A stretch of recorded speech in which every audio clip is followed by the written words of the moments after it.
Hey guys, what's going on? It's Link here. Welcome to my very first Xenoblade Chronicles 3 video. Now, this video is aimed towards new players that have never played a Xenoblade Chronicles game at all before. However, this might help players that have played maybe one or two of them. So, with that being said, the very first thing I wish I knew earlier, and I don't know why the game doesn't tell you this, it's the following. So, for some reason, this game actually gives you more tips than it shows you when you're playing. There's a good chance you probably haven't checked them out because you've been reading everything that pops up on screen, and that's cool and all. But for some reason, if you come in here, no matter at what point you are in the game, actually, I found this out like I'd say about 5 minutes into actual gameplay, aside of cutscenes. I found out that there's actually tutorials in here, or tips rather, that they don't show you, and for some reason they're here.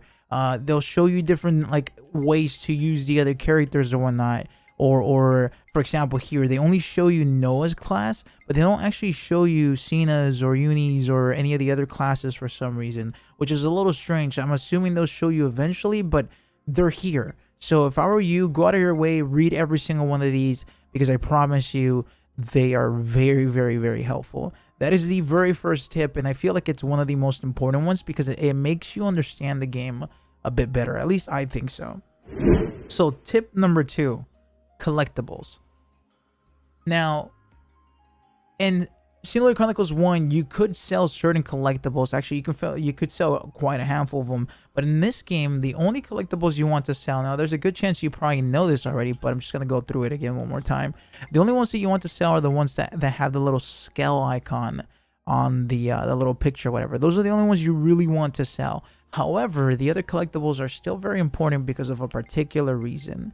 If you come over to the quest section, at some point you'll get introduced to Collectopedia cards. Now, the thing that I wish I knew earlier wasn't necessarily this, but exactly how they work and why you want to use them. See, they give you EXP, they give you affinity, and they increase the affinity overall for wherever this card belongs to. This one is Colony 9. It also sometimes gives you items, not just EXP and affinity.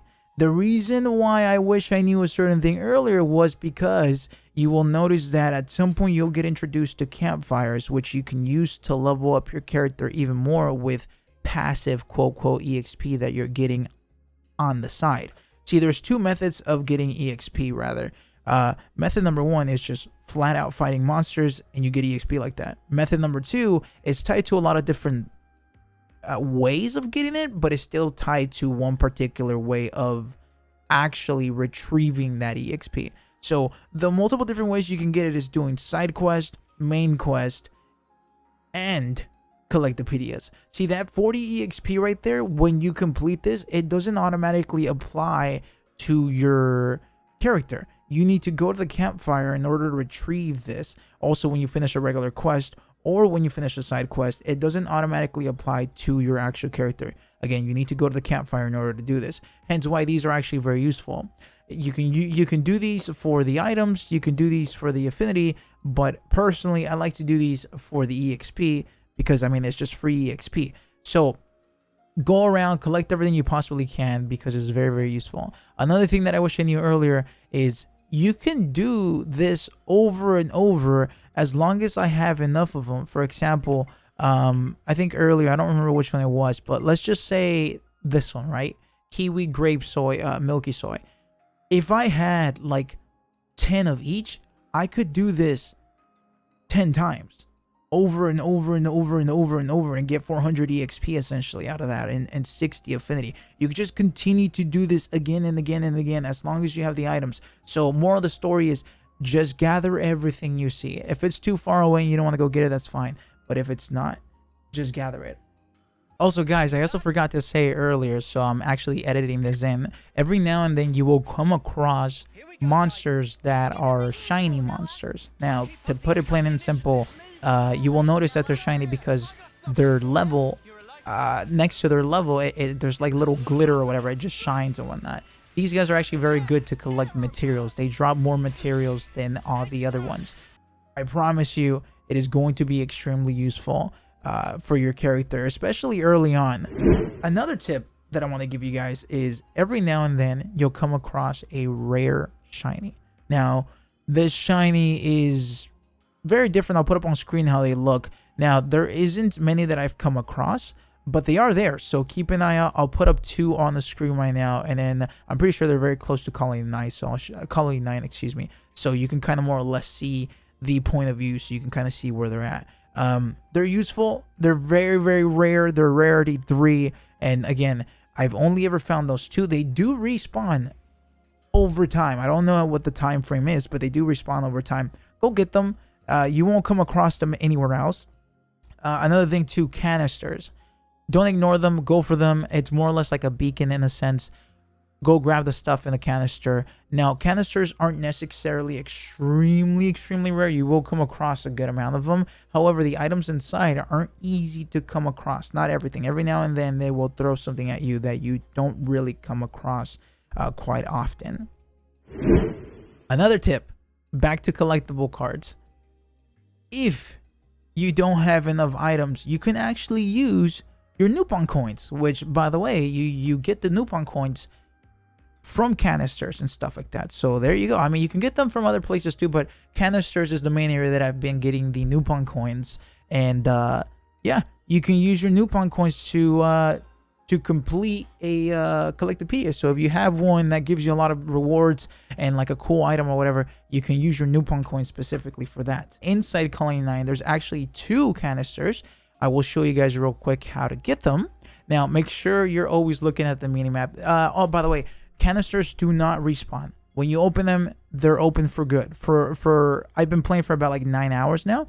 They do not respawn. So when you open them for good. Don't worry if you open them later or now, it's still the same reward. So don't worry about keeping them for later or whatever. So yeah, these are the 2 that you can get here in Colony 9. There's more actually.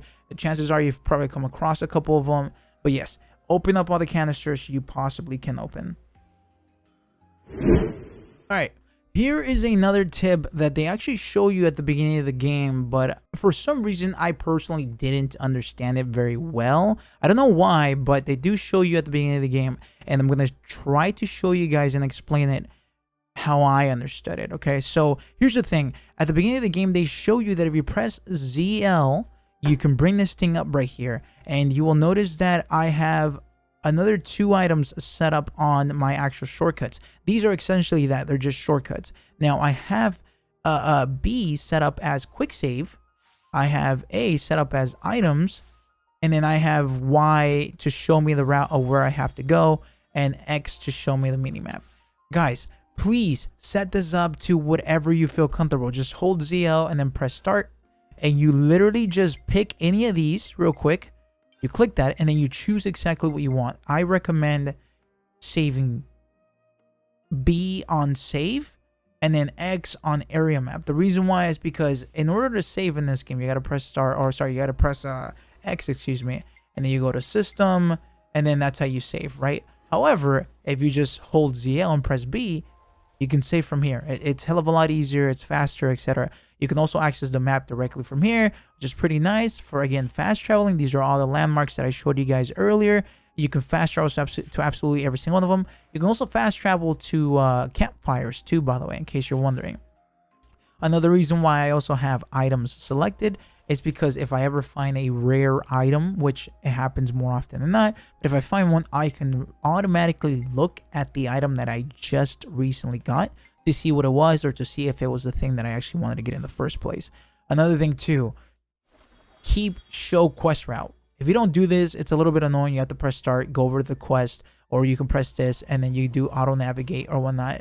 So it's just, I don't know, personally, you can do this and it'll show you where you have to go. You can fast travel if you're nearby, but I think it's a lot nicer when you could just, you know, just press the button and it'll tell you where to go automatically from the get-go. So yeah, there you go. And I'm pretty sure that's it for the tips right now. Again, this isn't aimed for veterans. This isn't aimed for people that play Xenoblade Chronicles 2, 1, whatever. This is specifically aimed for new players who may have not played the old ones. And maybe some of you guys that have played the old ones, I don't know, maybe you guys are skipping the tutorials for some reason, or maybe you guys just didn't catch on super early or whatnot. I personally didn't really catch on that early. I think it was at around like 5 or 6 hours in that I started to realize some of these things here, and I went back and did some of those things, or I started to like do my research a bit better. Guys, if I find better tips, if I find more tips in general, or if you have more tips, please leave them in the comments down below. If I end up getting a lot of them, or if I end up finding more myself, I will make a part 2. I'll make a different one. And I don't know, who knows, maybe we find an insane amount and I make a series out of this. So if you guys enjoyed this video, please like, please subscribe, and I will see you guys in the next one.